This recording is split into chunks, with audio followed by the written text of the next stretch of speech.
Hola, ¿qué tal amigos y amigas de la revista Puaj? ¡Fa! ¿Cuánto hacía que no saludaba así? Esta es la segunda parte de este video, la historia de los paros nacionales de la CGT, desde 1930 hasta la actualidad, donde repasamos el contexto histórico y político, por qué se realizó dicho paro, a qué presidente se lo hicieron, qué se ganó con el paro, qué perdieron, qué pasó luego, etcétera, etcétera. Te recomiendo que antes de ver este video que está comenzando, mires primero la primera parte porque no vas a entender como obvio algunas cosas en esta historia, porque ya la dije antes. No es necesario andar repitiendo todo, ¿no? La primera parte explicamos los comienzos de los paros nacionales en épocas de anarquistas y socialistas, hasta que en 1930 surge la actual CGT, transitando las primeras 2 décadas en base a ideas socialistas y comunistas. Pero la llegada del peronismo en 1945 y la actualización de la doctrina peronista a partir de 1950 hizo de la CGT un bastión del justicialismo que todavía hoy sobrevive, pasando por momentos de censura e intervenciones durante la prohibición del peronismo en gobiernos dictatoriales. Llegamos hasta la Revolución Argentina, a cargo del general Onganía en 1966. La primera parte, o sea el primer video, terminaba con el paro nacional de 1967, que derivaba de las políticas intervencionistas, plan de ajustes y endeudamiento del país durante el gobierno de Onganía a cargo de su ministro de Economía, Adalbert Krieger Bacena. En el año 1968, la CGT se vuelve a dividir otra vez y surge la CGT de los argentinos, a cargo de Raimundo Ongaro, facción contraria al bandorismo que se iba apagando de a poco ante tantas divisiones del mismo gremio. Además, Perón le había quitado el apoyo a la CGT de Bandor, ya que lo consideraba un traidor a la doctrina peronista. Y a José Alonso también, el secretario general saliente, ¿no? Además, uno que estaba creciendo políticamente era la figura de José Ignacio Rucci, interventor de la CGT de San Nicolás y luego secretario general, con mucho acercamiento a Perón. Sumale a esto que Rucci se había peleado fuertemente con Agustín Tosco, líder sindical del gremio Luz y Fuerza con tendencias marxistas cercano a la CGT de Ongaro, además del periodista Rodolfo Wolf y el movimiento de sacerdotes para el tercer mundo. O sea, un despelote de proporciones peronistas. En el año 1968 es un año de cambios de dirigentes, llegadas de algunos, salidas de otros y la aparición de nuevas corrientes sindicales y políticas. Y como sabemos, el surgimiento de las agrupaciones políticas que comenzaron a tomar las armas ante tanto avasallamiento sindical y represor de parte del gobierno de facto. En el año 68 es un año de paz, sí, de paz, para lo que vendría en la Argentina durante los años siguientes, ¿no? Por eso fue un año donde no hubo ningún paro nacional luego de 6 años consecutivos. Pero llega el año 1969, el año que estalla la Argentina. El paro nacional de mayo de 1969, convocado por la CGT Azopardo y la CGT de los argentinos, se sumó a la pueblada de Córdoba, conocida como el Cordobazo, donde además estaban incluidos como coorganizadores el gremio Luz y Fuerza de Agustín Tosco, la UTA de Atilio López, la ESMATA de Elpidio Torres y las organizaciones universitarias como la FUA y la FUC. Las puebladas argentinas de 1969 habían surgido debido a las políticas de Onganía que obedecían a la orden de Estados Unidos y a la doctrina de seguridad nacional que imponía gobiernos de facto en toda América Latina para combatir el auge y la propagación del comunismo en América. Pero además el ajuste todavía seguía desde 1967, con políticas económicas de racionalización, reducción de costos en los procesos productivos, medidas de congelamiento salarial y por supuesto una reacción represora hasta ahí nunca antes vista. El Cordobazo fue el pico de violencia de las puebladas, con muertes, heridos, torturas, represión, barricadas en las calles, enfrentamientos cuerpo a cuerpo, tiroteo, piedrazos, todo un acontecimiento que daría lugar a la insurgencia popular, primero con marchas y cortes y luego con la aparición de agrupaciones guerrilleras como los Descamisados, la Juventud Peronista, el PRT-ERP, la FARC, el FAP, la OCPO y los Montoneros. Y nos quedamos con estos, porque un mes después del Cordobazo, agrupaciones que respondían a los Descamisados de Evita asesinaron a Augusto Timoteo Bandor, y se terminaba así el bandorismo y la CGT perdía un líder histórico.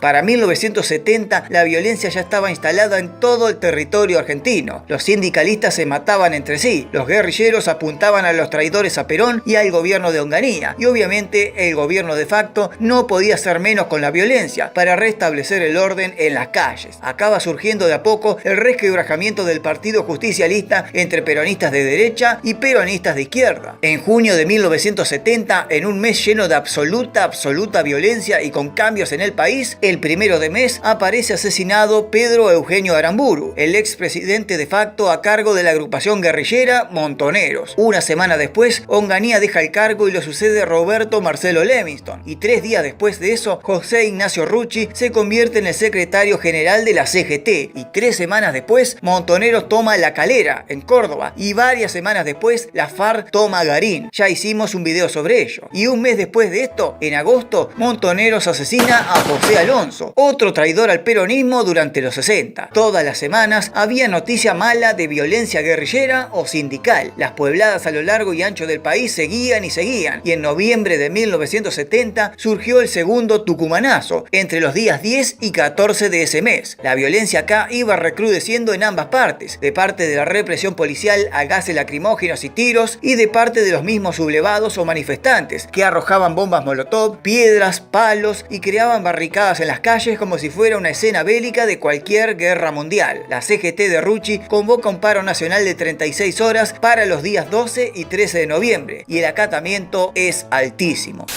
En marzo de 1971 el gobierno de Levingston se cayó luego del vivorazo en Córdoba y fue sucedido por Alejandro Agustín Lanusse, y en noviembre del mismo año se convoca a un paro nacional de 24 horas contra las políticas represoras del gobierno de Lanusse, a la par que el pedido era siempre el mismo. A la vez que pasaban los ajustes, aumentaba la inflación, el déficit fiscal y los despidos luego de tanto endeudamiento con el FMI. Ya estaba en planes el Gran Acuerdo Nacional, o sea, una paz política hasta que retorne Perón, que ya se veía venir el regreso muy pronto. Pero la violencia política seguía y seguía, y llegó febrero de 1972, y ante tanta huelga y protesta del movimiento obrero por salarios, jubilaciones contra la inflación, la CGT convocó a un nuevo paro nacional los días 29 de febrero y 1 de marzo del 72, apoyados por el sector metalúrgico, ferroviario, los contratistas de viñedos, los mineros, los empleados de salud y los docentes, que además empezaban a exigir el retorno de la democracia, el rechazo a la política económica de Lanusse y el regreso de Perón. Y finalmente el Pocho volvió el 17 de noviembre del 72 y la CGT convocó un paro nacional otra vez para festejar el regreso del líder del Partido Justicialista al país. El acatamiento fue total y el retorno de la democracia estaba a la vuelta de la esquina.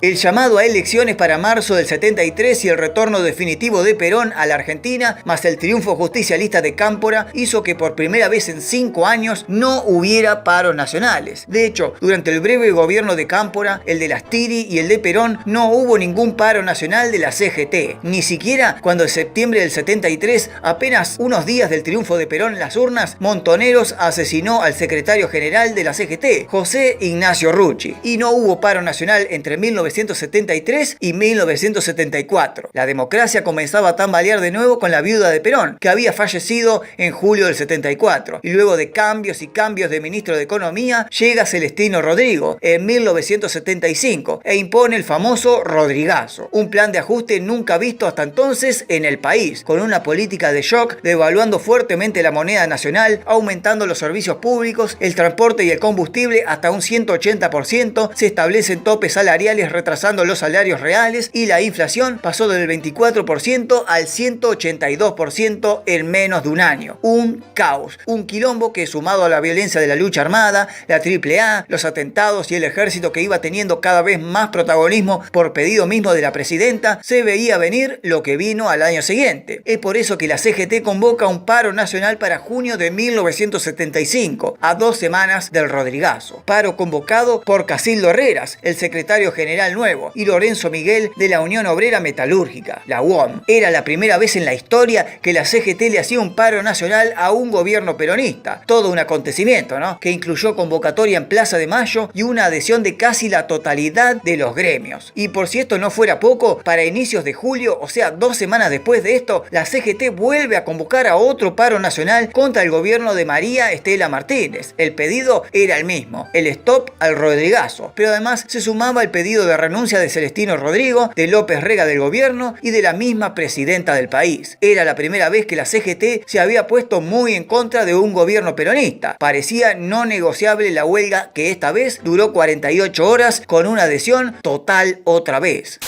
El peronismo de izquierda con los montoneros, el peronismo de derecha con los sindicalistas, los del LERP, el ejército en el medio, la presidenta que no sabe qué hacer y que vive boicoteada y traicionada por su propio compañero Ítalo Luder, la economía que se vino a pique, la violencia en las calles, el clima político que abundaba era de desconfianza total y llegó lo inevitable el 24 de marzo de 1976. Otro golpe de estado y la CGT sería disuelta por largo tiempo. Esta vez no hubo ni tiempo ni lugar para la clandestinidad, como en la época de Aramburu. Muchos de sus dirigentes terminaron exiliados o encarcelados. No había punto medio para el gobierno de Videla. Es por eso que comienza a gestionarse para finales del 77 una CGT clandestina, pero en Brasil, con la famosa Comisión de los 25 gremios, conformada entre ellos por el sindicalismo de tacheros, camioneros, papeleros, ferroviarios, SMATA, obras sanitarias, etc. Y estos convocan a un nuevo paro nacional para abril de 1979 contra el gobierno de Videla. El acatamiento es pobre y dispar. Los principales dirigentes gremiales de la Argentina que avalaron este paro fueron en cana. Y si había movilización, habría represión durísima, avisó el gobierno. El paro duró menos de 24 horas, pero fue un aviso. De acá surge el liderazgo de un dirigente sindical que haría historia en la CGT en los años 80, Saúl Ubaldini.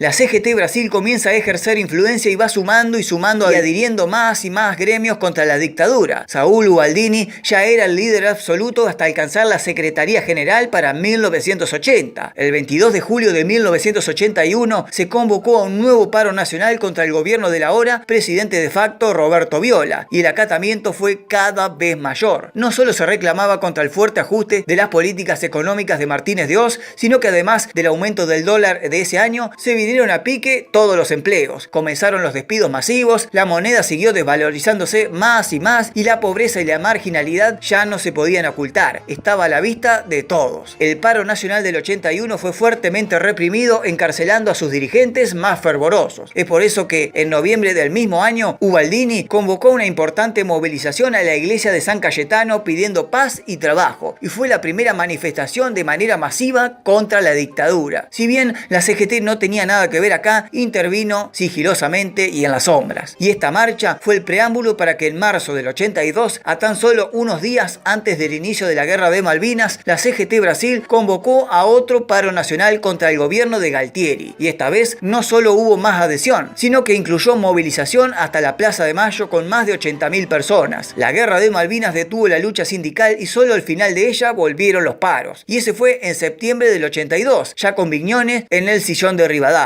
Este último militar durante el periodo 82 al 83 enfrentó 3 nuevos paros nacionales en menos de un año a cargo de la CGT Brasil y ahora de la CGT Azopardo, que iba abriéndose camino con la apertura de los gremios y el pacto militar sindical del año anterior, donde Lorenzo Miguel tenía mucho que ver. Acá surgirían 2 nuevos nombres para los años venideros de lucha sindical: Luis Barrionuevo y Hugo Moyano.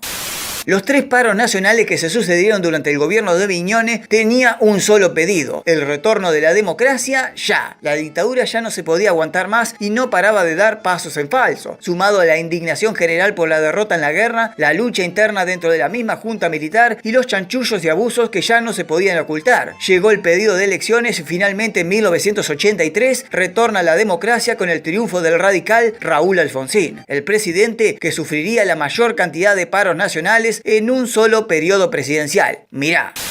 Sí, Ese es el número total de paros nacionales que se sucedieron durante los 6 años del gobierno alfonsinista. 13 paros nacionales que convocó Saúl Ubaldini al gobierno del peludo Alfonsín. Encima el presidente había mandado al Congreso la ley Mucci a inicios del 84. Esta ley se trataba de un proyecto de reordenamiento sindical y de régimen electoral que tenía como fin dividir la CGT en múltiples sindicatos para poder lograr un vínculo más concreto entre algunos sectores y el mismo partido. Alfonsín sabía que si la CGT se volvía a unir, le iban a poner al gobierno más trabas que la zona roja, siempre empujado por supuesto por el Partido Justicialista detrás. La ley del proyecto fue aprobada en diputados pero no en el Senado, y encima un mes después, o quizás sea consecuencia de esta ley que amenazaba con dividir la CGT, finalmente y luego de tantos años y años de separación, la CGT se vuelve a unir, dejando como el líder absoluto del movimiento a Saúl Ubaldini, que prácticamente le declaraba la guerra al gobierno de Alfonsín. Si el presidente no le da al pueblo lo que legítimamente le corresponde, los trabajadores saldremos a la calle y paralizaremos el país cuantas veces sean necesarias, decía Ubaldini. Y el 3 de agosto de 1984, la CGT convocó a un paro nacional, el primero de los 13 contra Alfonsín.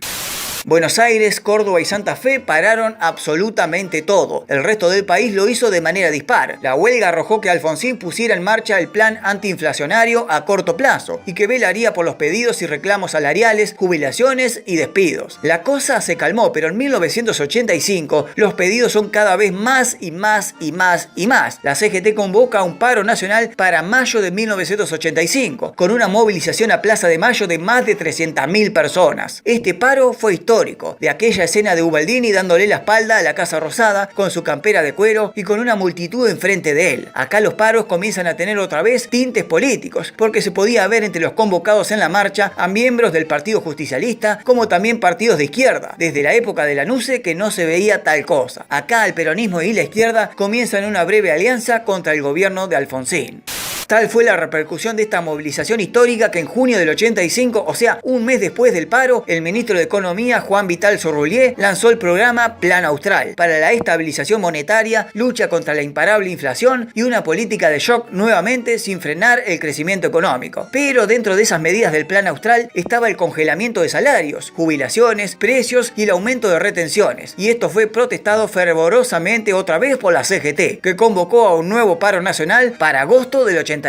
Otra vez se paraba el país con un paro nacional de 12 horas y una convocatoria aún mayor que la de junio, con más de 350.000 personas en la 9 de julio. Ubaldini echó por tierra todo el plan austral de Alfonsín. Te dije, le había declarado la guerra al gobierno. Cualquier medida rara que tomara Alfonsín había paro, sobre todo por aquella ley Mucci, que no prosperó y que Alfonsín pretendía sancionar para dividir la CGT. Ubaldini no se la perdonaba. Rechazo al plan austral y romper dependencia con el FMI eran los reclamos de 1985. Pero el gobierno de Alfonsín tendría la convocatoria de 4 paros nacionales para el año 1986, y todos con cada vez más y más convocatoria.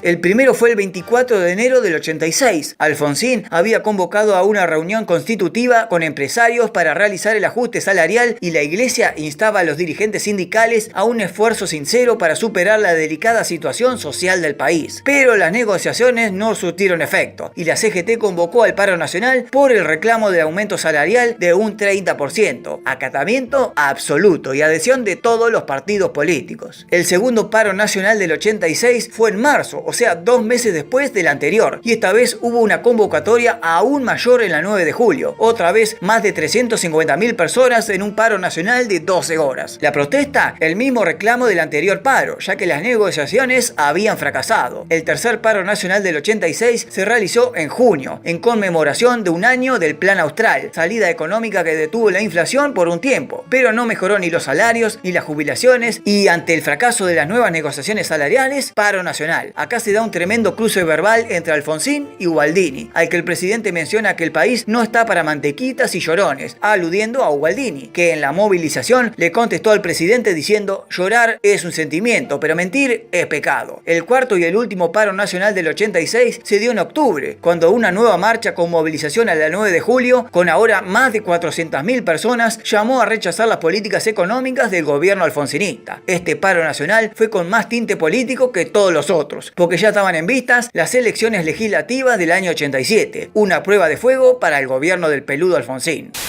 Año nuevo, paro nuevo. El año 1987 tendría 3 nuevos paros nacionales durante el alfonsinismo. Cinismo. El 26 de enero se convoca un paro nacional por 24 horas con un acatamiento de más del 70% donde pararon las industrias y en menor medida los comercios y los bancos. El reclamo, el mismo que venía anteriormente. Negociaciones mal terminadas por el salario, la pobre política social del gobierno radical, donde empezaban a saltar chanchullos grandes y condenables como el tema de la caja de pan y el descontrol del banco hipotecario, y donde surgieron los 26 puntos de la CGT, donde se pronunciaba el pedido de moratoria de la deuda externa y el pacto social. Acá hubo un fuerte apoyo al paro del Partido Justicialista y de partidos de izquierda, con vistas a las elecciones legislativas. Pero por si no fuera poco el quilombo que tenía Alfonsín en su gobierno, en abril del 87 estalla el conflicto cara pintada y la democracia tambalea nuevamente. Esta vez el PJ se puso del lado del gobierno, con Cafiero a la cabeza, en apoyo absoluto al intento del golpe de estado de los cara pintadas. Pero el año 87 no se iba a ir con un solo paro nacional, sino que antes de fin de año hubo 2 más. El 4 de noviembre con movilización a Plaza de Mayo con más de 250.000 personas y el paro de 36 horas entre el 8 y 9 de diciembre con movilización en el Partido de la Matanza. El pedido era el fin del Plan Austral y la renuncia del ministro de Economía Zorrullier. Acá hay que tener en cuenta algo con respecto a lo que viene más de adelante. Estos paros nacionales durante el alfonsinismo, si bien fueron multitudinarios como nunca antes visto, no había habido aún represión de parte del gobierno. Algunas escaramuzas y detenidos por vandalismo, pero no salía de ahí. Pero en 1988 la violencia vuelve a las calles, con los 3 últimos paros nacionales al gobierno radical. Mirá. El 14 de marzo del 88 estalla un conflicto con los gremios docentes en la famosa Marcha Blanca, que derivaría en la huelga docente hasta mayo. La CGT convoca un nuevo paro nacional el 14 de abril, a un mes del inicio de la huelga docente, en solidaridad al gremio CETERA, UDA, SUTEBA, FEB, AMET y CONADU. El paro tuvo un alto acatamiento, pero también seguían los pedidos de descongelamiento salarial y una rectificación económica, tras los malabares que hacía el gobierno cada año con sus planes económicos fallidos. Acá Alfonsín denuncia un plan de desestabilización de su gobierno por parte del Partido Justicialista y partidos de izquierda, que se sumaban a los reclamos y manifestaciones con objetivos políticos y no solidarios con la causa obrera. En agosto del 88, Alfonsín anuncia el Plan Primavera, un plan económico para estabilizar otra vez la economía argentina que se venía a pique, directo a una recesión económica y a una posible hiperinflación. El Plan Primavera incluía la apertura de la economía y la privatización de empresas estatales, tarifazos, tratar de combatir el déficit del Banco Central, más la devaluación de la moneda, control de costos, el mismo tango de siempre, ¿viste? Pero en rechazo a este Plan Primavera, medio un manotazo de aguado del gobierno, la CGT convoca nuevamente a un paro nacional, el número 12 contra Alfonsín, para el 9 de septiembre del 88. Pero acá la cosa se repudrió mal, porque la movilización de casi 200.000 personas en un paro de altísimo acatamiento terminó con represión policial del Estado. El paro convocado por la CGT tuvo altísimo apoyo de otros partidos políticos, no solo el PJ, sino el Partido Socialista, el Comunista, el Demócrata Progresista, el Intransigente y el Partido Obrero. La cosa se desbandó y comenzaron los tiros y la represión. Hubo saqueos a comercios y piedrazos para todos lados. El saldo final de esta huelga fue de más de 50 heridos, más de 100 detenidos y una especie de ultimátum para el último año del gobierno alfonsinista que ya le pisaba la hiperinflación. En repudio a la violencia estatal del 9 de septiembre, la CGT convoca un nuevo paro nacional para 3 días después sin movilización. Así sería el final del alfonsinismo, que se aceleraría con el estallido que provocó el asalto al cuartel de La Tablada en enero de 1989. Y así se terminaba el gobierno de Alfonsín y los 13 paros nacionales de la CGT con Ubaldini a la cabeza. Pero este líder sindical tendría un episodio más en los años 90, cuando Carlos Saúl Menem llegó a la presidencia de la nación.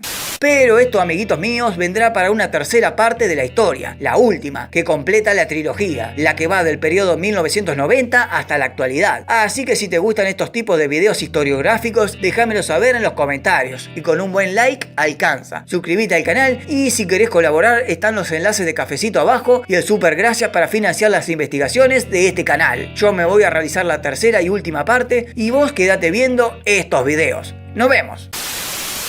Compañeras y compañeros, vayan en nuestras primeras palabras el agradecimiento a todos ustedes que desafiando la amenaza y por qué no decirlo, la campaña difamatoria de un gobierno que no quiere escuchar a su pueblo.